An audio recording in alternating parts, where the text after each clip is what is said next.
Content warning. The story, characters, and events in this book are entirely fictional.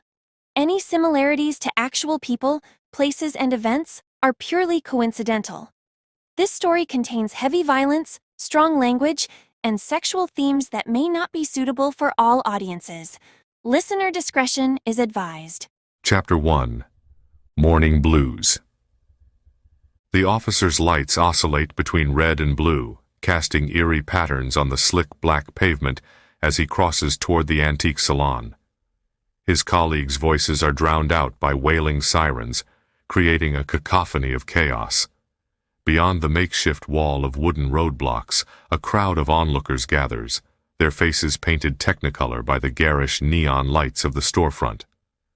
"Get back!" an officer shouts through a bullhorn, slicing through the siren's wail.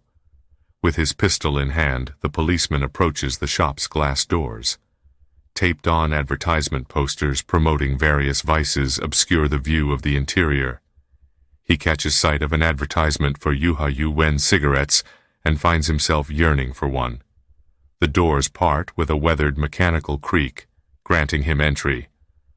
"Please, Chief, please damage nothing," a quivering, feeble voice cries out in desperation.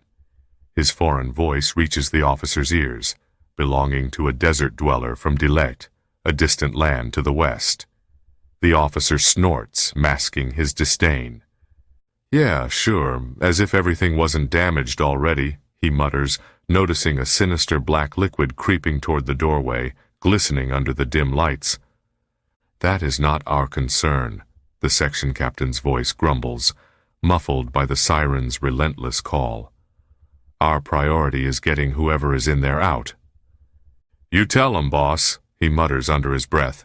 Despite his words, a nagging suspicion of a setup gnaws at him. Why was he going in alone? His gaze is quickly drawn to a flicker inside the storefront. Shadow darkness envelops his vision, creating an unsettling void. With a deep breath, the policeman slips inside. Another flicker from a yellowed tube bulb catches his attention, casting a brief, sickly light. "My heart skipped over that," he chuckles darkly, masking his fear with humor. "I'm really not in the right line of work." The room feels like an abyss, the oppressive darkness pressing in on him. The supernatural umbra feels wrong, as if it's alive and watching.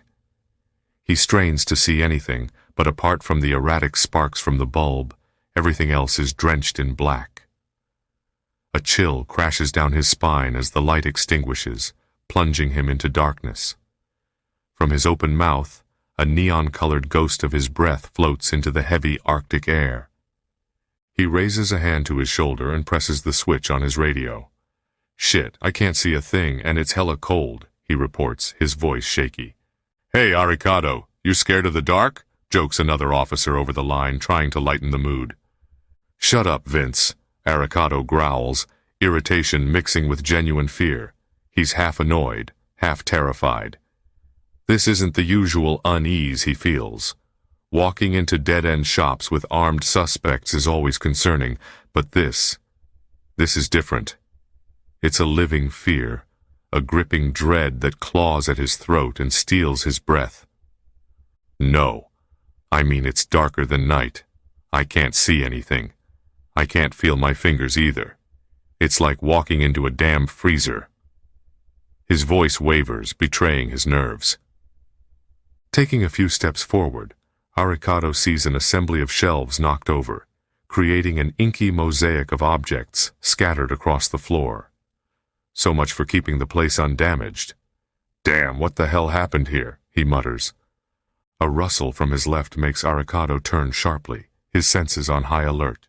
He raises his gun, pointing it into the darkness. "Come out with your hands where I can see them!" he shouts, his voice echoing into the void. Then a red glare, a scream of pain, shouting. All at once his eyes widen and sharp agony bursts from his stomach. He watches in horror as his blood splatters against the polished tile floor. Disoriented, his body is flung across the room. A scream escapes him as he collides with the wall, his vision swimming. Outside, The police are alarmed by Aricado's chilling cries. After the crash, the captain roars, "Get your asses in there! Move! Move! Move!" 5 officers flood into the salon, drawing their guns. The sound of their footsteps is a frantic beat against the chaos. Aricado screams in agony in a shadowed corner, his arm clutching his gaping wound. A woman's silhouette emerges from the darkness, her static stretched locks spreading out like eerie tendrils. There is a heavy moment of silence, offset by Aricado's whimpers, as the 2 groups stare each other down. "On the ground," an officer commands, but the woman's only response is to raise her hand, revealing sparks dancing between her fingers, illuminating her crazed grin. A tide of people bashes against the barricades outside, bobbing signs protesting police abuse. A man lunges over the barrier, only to meet a police baton against his jaw. "Get back! I said get the hell back!" the officer demands, his voice filled with authority. Gunfire erupts, silencing everything as its roar drowns out the sounds of protest. The police push back, halting as the storefront comes alive with fast, feverish muzzle flashes. The suggestion of danger sends the crowd fleeing, their fear palpable. All eyes are frozen on the flickering storm inside. Between the flashes, the woman's twisted smile spreads wider. Her fingers splay open, stopping the bullets mid-air. They hover for a moment, as if impacting against something unseen, then drop to the floor with a metallic ping. Her milky white eyes flare a blinding light, shattering the glass in the room. A supernatural wind whips the shards into an assault of shrapnel, tearing through the law officers' bodies with terrifying precision. The shards thrust the agents through the storefront's windows. Their remains roll in fragments across the now bloodied pavement. Outside, officers scramble for cover behind their cars as the razor-sharp projectiles berate everything in their path. Kneeling over their cruisers, they aim into the flare of silhouettes, hearts pounding, gripping their triggers. Darkness returns to the still storefront. The shattered glass glistens with the first beams of morning light, casting a morbid shimmer across the scene. Every eye remains fixed as the silence deepens, creating an unearthly tension. Splintered shards pepper the metal of the police vehicles, embedded deep into their chassis. Several officers scream out in pain, their cries echoing in the cold morning air as they too fall victim to the shrapnel. From the darkness, the woman steps through the hanging remains of the shop doors. She exudes a terrifying pride, her eyes wide open and her face bearing a crazed, toothy smile. Her bronze-gold skin clings to the figure of a gymnast, muscles taut and ready. Each stride she takes leaves sparks in her wake, a trail of light against the dark surroundings. "On your hands and knees," the captain yells, his voice filled with desperate authority. Blood drips from her body in thick streams, forming rivers at her toes, contrasting sharply with her smile. Instead of complying, the woman strides forward, blood trailing her steps like a macabre shadow. A cackle, feral and wild, escapes her lips. Unable to control his frayed nerves, an officer pulls his trigger, releasing a shot with a loud pop. The bullet flies but stops mid-air, dropping to the ground like the others. It's a witch," screams the man, his voice tinged with terror. The patrol of officers opens fire in a frenzy, each bullet bouncing against sparks of electricity that float and fizzle, shielding the conjurer. Step by step, she advances on the officers huddled behind their cars. She turns her head like a broken mechanical doll, the motion strained and unnatural. A blast of lightning erupts from her raised arm, obliterating a cruiser and reducing the nearby police to a pulpy mess of tangled parts. The witch turns her head to see an officer charging at her with both arms raised, saber in hand. Mid-swing, she twists, slicing him in half with an invisible force. He splits open from the shoulder to the hip, spraying warm blood as he collapses onto the ground. The roar of screeching tires pierces the air, drawing the strange lady's attention. Her gaze narrows toward the noise as a pair of trucks barrel down the street. She steps over the officer's split body, grinning as she faces the oncoming freights. The heavy armored rigs plow through parked cars and knock aside any obstacle in their path, shattering everything in their wake. The truck's driver spins the massive machine around, aiming its cargo port directly at the woman. A metallic groan escapes the hangar doors as they roll open, revealing a large, steel-plated humanoid machine. It stamps out, splintering the asphalt under its weighty, triple-toed foot. The gargantuan body, 12 feet tall, resembles an imposing armored knight. In its mechanical three-fingered grip is a long, specialized rifle, with cables and cords snapped into the machine's forearm. The automated servos whine with each purposeful movement as it strides forward. A new group of officers runs from the barricade of trucks, assembling into 3 small squads. The decals SDP are visible on their shoulders and bulletproof vests. A tall fellow in a black captain's trench coat removes his hosed mask with an airy hiss. His graying black hair sits atop a face marked by experience and determination. "Let's finish this," yells the older man, his voice steady and authoritative. He points to an officer hiding behind their police cruiser near the barricades. "Get these people out of here. There's nothing more to see." The panicked man slowly rises to his feet, giving a slow nod. "The regular police, what a bunch of cowards," he mutters under his breath. Sparks float in the air in long streams, running across the road as the lady growls, her presence commanding. Discarded litter from the city floats like leaves in a spiral wind. The armored suit steps forward, squaring off with the strange girl. With its knee on the ground, the pilot takes a sniper position, pointing the barrel toward the woman. With a loud shriek, a bolt of electricity ignites, ripping through the air toward the machine. It leaves a pathway of fire in its wake, striking the armor and causing a great spark that turns its white plastic plating cyan. Its red lights dim for a moment as the ground flares with residual energy. When the Goliath moves again, the blonde monster pales. A single charge from its muzzle blows off her right leg in fleshy red strands, severing her thigh above the kneecap. She tumbles, her limb flying, rolling and spinning on the ground. Her ribs shatter as she hits the pavement, sprawling on her side in a grotesque display. The older man chuckles, a dry, humorless sound. "Good shot. Now pack up, so we can get out of here."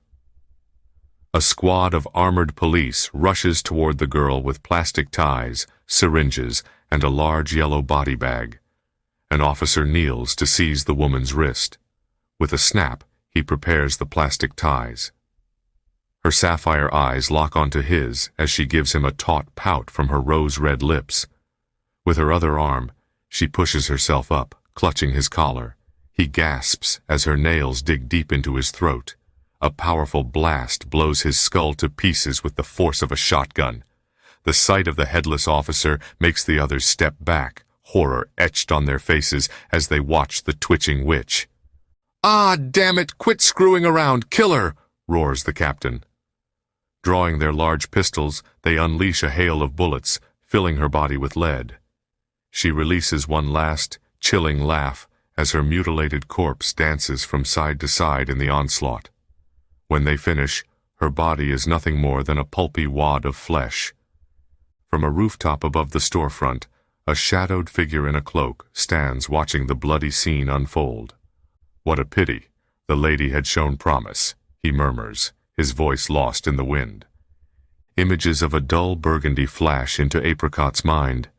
In deep slumber, the annoying buzzing pierces her sleep. She opens her eyes to see her room transitioning between a red glow and shade. Stretching, she turns her head toward her nightstand. A blinking alarm clock displays in crimson digital numbers, 8:23 a.m. Her eyes widen as her senses become alert. "I'll be late again." Her grogginess vanishes as she springs out of bed, sending the covers cascading to the floor. Without wasting a minute, Apricot snatches her clothes, slipping an arm through the long sleeve while moving through her room. Adjusting the green and white, yellow-trimmed Seifuku uniform, she glances at her makeup before deciding she doesn't have time for it today, even though it pains her to admit it. Maybe just eyeliner. That only takes a moment, she reasons. Downstairs in the kitchen, she finds her younger brother Jasper at the table with half-eaten toast, his eyes glued to the television. Typical of Jasper to hog the TV in the morning. His routine often kept her from catching something interesting before school. Apricot expects to see cartoons or a movie, but instead, an emergency broadcast interrupts the usual programming. A well-dressed lady in a deep red coat is explaining the situation. Her voice is a dull mumble, low enough that her words are inaudible. Apricot imagines herself in the lady's place. How exciting would it be to cover such an important story? Yet she can't shake a guilty feeling whenever she has such thoughts. News media always seems to exploit tragedies. "What you watching?" "Oh, you're up," Jasper snickers. "Your alarm woke me up again. It's so annoying how you don't shut it off. You've been sleeping through it lately." Apricot hates how smug her kid brother can be. The little brat could have woken her up if he knew she was oversleeping. "But look at this! The police had another standoff." Apricot opens the fridge to find several leftovers and a few pre-made dishes still wrapped in plastic, probably her father's meals, as he often gets home late from work. Over time, they've piled up like a museum of the past week's dinners. She grabs a half carton of milk, drinks from the carton, and collects a few eggs and a stick of butter. "You know, you could be a good boy for once and help your big sister, Jazz." Jasper laughs. "You could be responsible for once and get yourself up." His eyes remain fixed on the screen. Letting out a gasp, he says, "Whoa, there's blood everywhere." Apricot lifts her head from the fridge, looking up at the image of bodies, limbs, and pools of crimson spread like modern art over the wide pavement. "Jasper Signa, you know you're not supposed to watch this stuff." Jasper growls, "It's the news. And Mom isn't home anyway, so stop lecturing me." "But Dad is home," Apricot retorts, as the color drains from Jasper's face. He turns to see their father standing over his shoulder. Placing his hand on Jasper's back, their father asks in a raised tone, "What is this?" A sense of satisfaction fills Apricot, knowing her dad caught him being a jerk. She springs up, closing the fridge door with her foot. Using the stovetop burner, she starts an omelet for breakfast. It's the news. Some robber attacked a bunch of people. They even had to call in the SDP. There's a hint of fascination in Jasper's voice. "Sachiban Model 4s, Dad." "Huh, I see. Well, your sister's right. Your mother would be furious if she found out you were watching this. So turn it off," he commands before walking over to Apricot. "And Missy, you are late for school. Think you have time to make breakfast when you're already late?" "Ah," Apricot moans as she senses in the pit of her empty stomach that he is right. The thoroughfare is unusually busy as Apricot races along the crowded streets, worried about her recent string of tardiness. She weaves through the slow-moving crowd. To her dismay, the source of the commotion appears to be a set of barricades blocking all movement. "Not today!" Apricot moans as she sprints up to the fence. Both her hands find themselves on the barricade's rail. "Hey, girl, go around the other way!" a man in uniform shouts. Behind the barrier, cleanup crews are zipping gory remains into bags. This must be where the attack happened, Apricot thinks. "Didn't you hear me?" the man yells. "Go around." His hands redirect her back the way she came. With a sigh, she turns to face the morning street, as if walking through a current in the wrong direction. Apricot slips through the unyielding crowd but makes little headway. She knows of another rail line not on her usual route. Although it is a few blocks away and doesn't stop at the university, it is close enough. After a short jog, the station is in sight, but her heart sinks when she sees the line has boarded passengers and room is becoming scarce. She bursts into a full sprint through the cluttered streets, bumping into people with hurried apologies. Just before the doors close, a young man holds them open with one arm and reaches out with the other. Apricot picks up speed, running faster as the cart accelerates, her hand outstretched, reaching for the man's open palm. He lunges forward, gripping the side of the train's door with one hand and clutching her fingers with the other. The young man lifts Apricot into the threshold of the train's doors before they slam shut behind her. "Hey there, almost missed your train," he chuckles. Apricot blushes. "Yeah, thanks to you I didn't." He smirks, looking her up and down, stopping at her bust before returning to her eyes. Oh great, he's a pervert, she thinks to herself. Got caught up in the detour, huh? She nods. Did you? Nah, but quite a few people were complaining about it. I kind of figured, he says as he leans against the support pole with his other hand holding the headrail. It's crowded in here this morning. This route is usually empty, which is kind of why I like it. With all these people, I feel a little uneasy. Yeah, I know the feeling. Apricot shoots the little perv a sharp side-eye, biting her tongue to hold back any further comments. What's worse, I heard they had to shut down the whole system in Ginzu for repairs.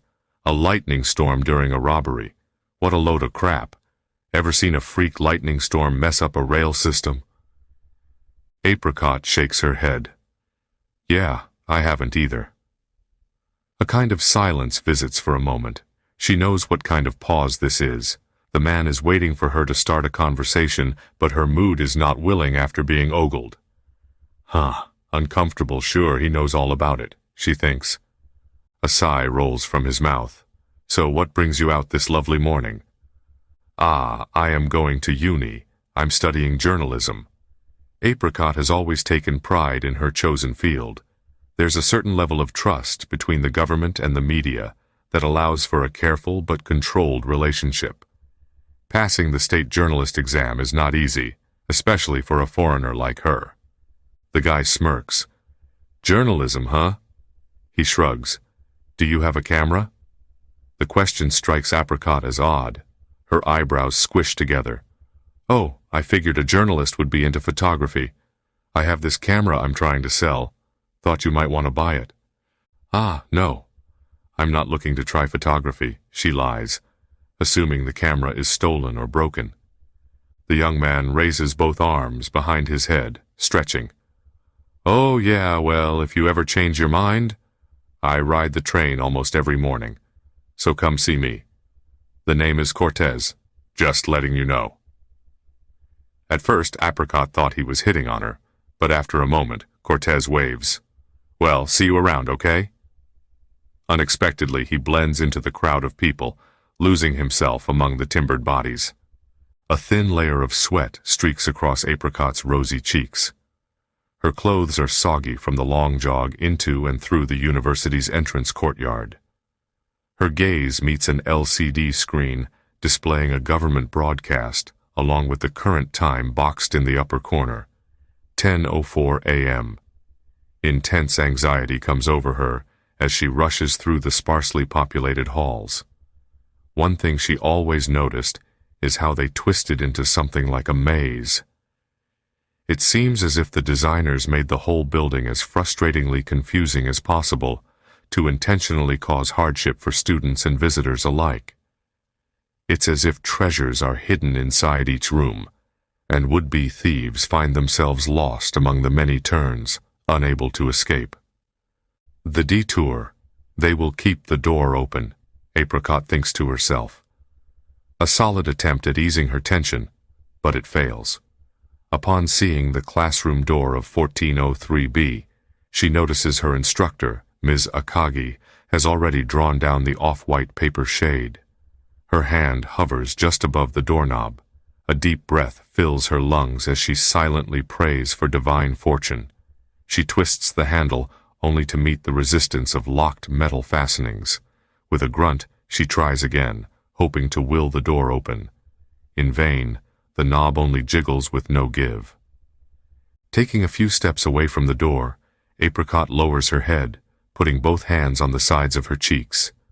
A tightness flows down her face to her fingertips, ending its stream at her toes.